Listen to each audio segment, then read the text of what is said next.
টক দইয়ের লস্যি যদি আপনারা বানাতে চান এভাবে করে বানাতে পারেন, খুবই সহজ অ্যান্ড সিম্পল। সর্বপ্রথম এখানে আমি 250 গ্রাম নিয়ে নিয়েছি টক দই।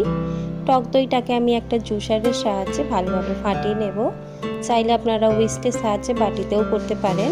আর ফাটিয়ে নেওয়ার সময় টক দইয়ের মধ্যে দিয়ে দিলাম স্বাদ পরিমাণে চিনি। চিনিটা দিয়ে দেওয়ার পর ঢাকাটা মুড়ে ভালোভাবে ব্লেন্ড করে নিয়েছি। দেখুন এবার কিন্তু চিনিটা এখানে গলেনি, তার কারণে আমি একটু শেক করে নিচ্ছি যাতে চিনিটা ভালোভাবে মিশে যায় সেই লস্যির মধ্যে। আর লস্যিটা এখানে এবার পারফেক্টলি রেডি। এবার এটাকে সার্ভ করে নেব। এখানে আমি দুটো গ্লাস নিয়ে নিয়েছি, দুটো গ্লাসের মধ্যে আমি লস্যিটাকে ভালোভাবে পরিবেশন করছি। যেহেতু আমি জল অ্যাড করিনি ভালোভাবে যখন আমি মিক্সিং জারের মধ্যে দিয়েছিলাম, তার কারণে জল দিয়ে ভালোভাবে উপর থেকে মালাই দিয়ে তারপর একটু রোয়াবজা স্প্রেড করে দিচ্ছি আর একটু ডেকোরেট করে দিচ্ছি উপরটা গোল গোল করে।